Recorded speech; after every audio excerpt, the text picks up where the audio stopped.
ನಿಮ್ ಸುತ್ತಮುತ್ತ ಇರೋರ್ನ ನಂಬೋದಾ ಬೇಡವಾ ಅಂತ ಹೆಂಗ್ ನಿರ್ಧಾರ ಮಾಡ್ತೀರಾ?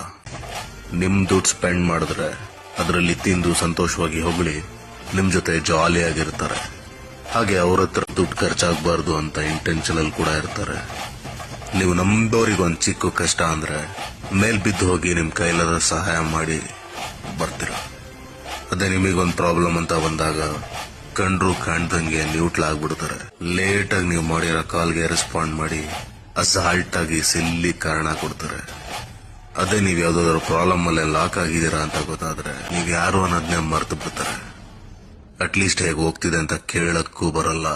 ಕಾಲ್ ಮಾಡಿದ್ರು ಒಂದ್ 20 ದಿನ ಬಿಟ್ಟು ಎಲ್ಲ ತಣ್ಣಗಾದ್ಮೇಲೆ ಮಾಡ್ತಾರೆ. ಹೊಗೆ ಕುಡಿಯೋದು ಶ್ವಾಸಕೋಶಕ್ಕೆ ಕೇಳಾದ್ರೆ ಇಂಥವ್ರನ್ನ ನಿನ್ ಸುತ್ತ ಇಟ್ಕೊಂಡ್ರೆ ನಿನ್ ಜೀವನಕ್ಕೆ ಕೇಳು. ಇಂಥ ಕ್ಯಾರೆಕ್ಟರ್ಗಳಿಂದ ದೂರನೇ ಇರು. ಹುಟ್ಟಾನೆ ಯಾರು ಇಂಥ ಕ್ಯಾರೆಕ್ಟರ್ ಹುಟ್ಟಿಸ್ಕೊಂಡ್ ಬಂದಿರಲ್ಲ. ಈ ಸುತ್ತಮುತ್ತಲಿನ ಜನ ಸೊಸೈಟಿ ಹಂಗ್ ಮಾಡಿರ್ತಾರೆ. ಅವ್ರುಗಳು ಕನ್ಫ್ಯೂಷನ್ ಅಲ್ಲಿ ತಿಳಿದೇ ಇರ್ತಾರೆ. That doesn't comes under real maturity.